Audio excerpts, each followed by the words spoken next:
Welcome back to the Abyss, my fellow nightmare enthusiasts. Tonight, we're venturing into the haunting static of abandoned radio waves. What happens when the silence is broken by voices that shouldn't exist? Voices that seem to echo from a reality beyond our own? We explore three chilling tales of mysterious voices heard in abandoned radio stations. So lock your doors, turn up the volume, and prepare to be enthralled by the terrifying unknown. Nestled deep in the heart of the Rust Belt sits Station X, a skeletal radio tower piercing the desolate landscape.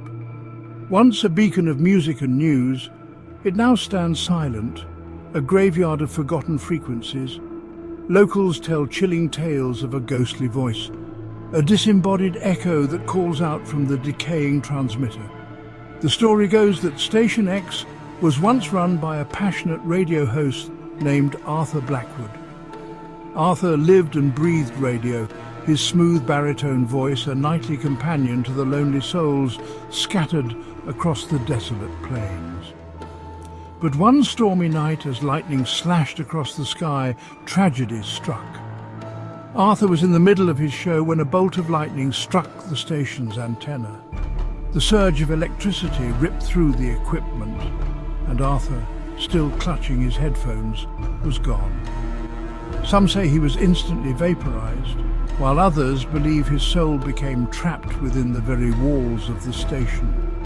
Years passed and Station X fell into disrepair, its once proud facade crumbling into dust. But the legend of Arthur Blackwood lingered on. Those who dared to venture inside whispered of strange occurrences, cold spots, flickering lights, and the faint sound of static. And then there were the voices. Some trespassers claimed to hear fragments of old broadcasts, snippets of Arthur's voice echoing through the empty halls.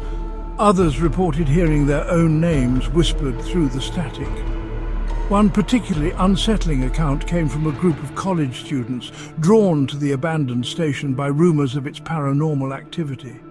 They entered the decaying building armed with flashlights and cameras, their youthful bravado masking a growing sense of unease. As they explored the darkened corridors, they began to hear a low hum emanating from the old broadcasting booth. Cautiously they approached, their hearts pounding in their chests. The door to the booth creaked open, revealing a dusty microphone, its cord severed and frayed. And then they heard it, a voice, faint at first, but growing steadily stronger. It was Arthur's voice, filled with a strange desperation, calling out through the static. The students froze, their blood turning to ice in their veins. Panic surged through the group as they scrambled out of the booth, tripping over wires and debris in their haste to escape. Today, Station X stands as a stark reminder of the power of the airwaves and the spirits that may linger within them. Our next journey into the haunted airwaves takes us to the decaying studios of WZRD, an old jazz station that once pulsed with the rhythm of the city. Now it sits shrouded in silence, its vintage microphones gathering dust, its turntables frozen in time. But some say the music never truly stopped, for WZRD is said to be haunted by the phantom DJ, a voice from beyond the grave that keeps the spirit of jazz alive. The legend of the phantom DJ centers around a charismatic radio personality known only as Midnight Mike. Mike was a legend in his own right, his smooth voice and encyclopedic knowledge of jazz captivating listeners night after night. He was the king of the late-night airwaves, his show a sanctuary for insomniacs and jazz aficionados alike. But one cold December night, in the middle of his set, Mike's smooth voice faltered. The music stopped, replaced by an unsettling silence. Then a chilling sound crackled through the speakers, a gasp, a thud, and then nothing but the hiss of dead air. Mike was never seen or heard from again. The police investigated, but the case went cold. Mike's disappearance remained a mystery, a chilling footnote in the annals of WZRD. The station struggled on for a while, but eventually went off the air, unable to recapture the magic of Midnight Mike's era. Years passed, and the station fell into disrepair, its once vibrant studios now echoing with emptiness. But then the stories began. Late at night, people claimed to pick up a faint signal on WZRD's old frequency. It wasn't much, just static and the ghostly remnants of jazz music. But then a voice, smooth as silk, cool as a midnight breeze, would cut through the static. It was Midnight Mike, back on the air, his voice as captivating as ever. Some dismissed it as an urban legend, the product of overactive imaginations and wishful thinking, but others, those who had listened to Midnight Mike back in his heyday, swore it was him.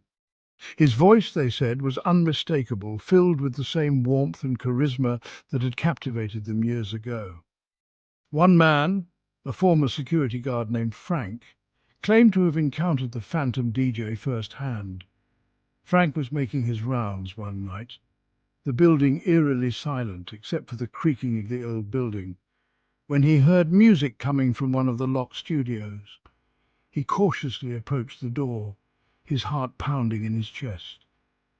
The music was faint at first, but as he got closer it grew louder, revealing itself to be a classic jazz tune that Frank knew Midnight Mike used to play. He slowly pushed the door open, his flashlight beam cutting through the darkness.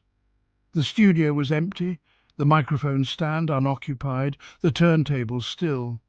But the music continued to play, as if emanating from the very walls themselves.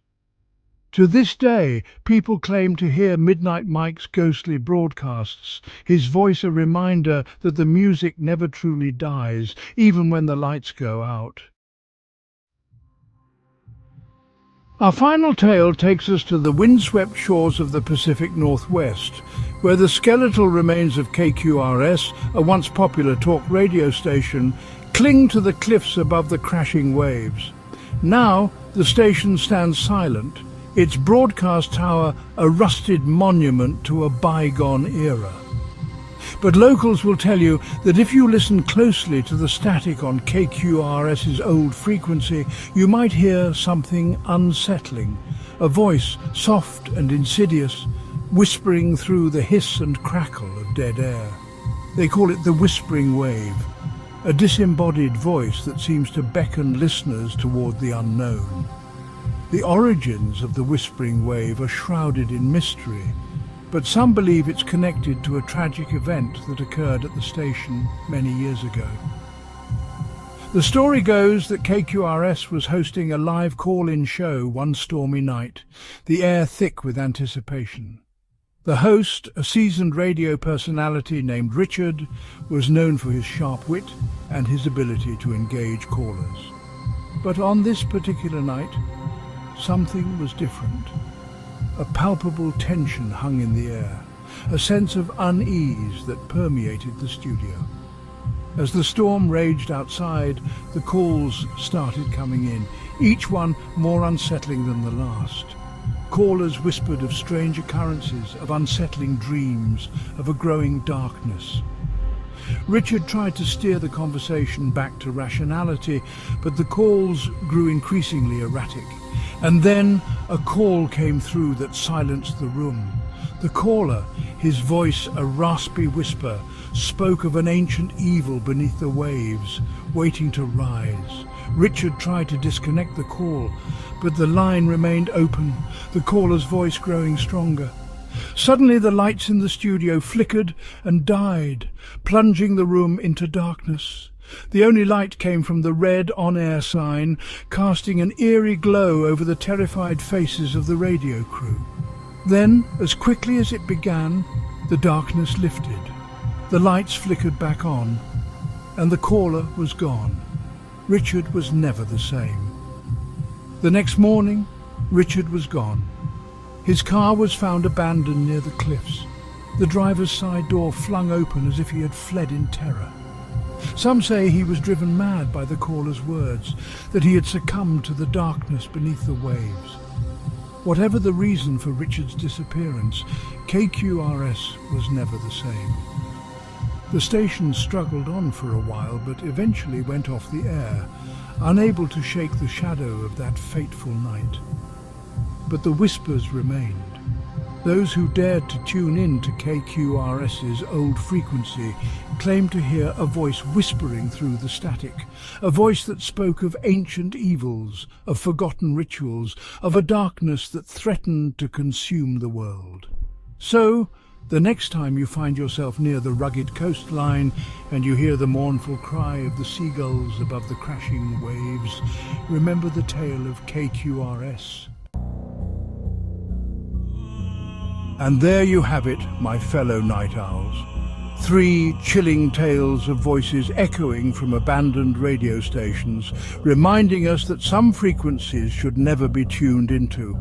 If you dared to listen to all 3 stories, you're one brave soul. I'd tip my hat to you if I wore one.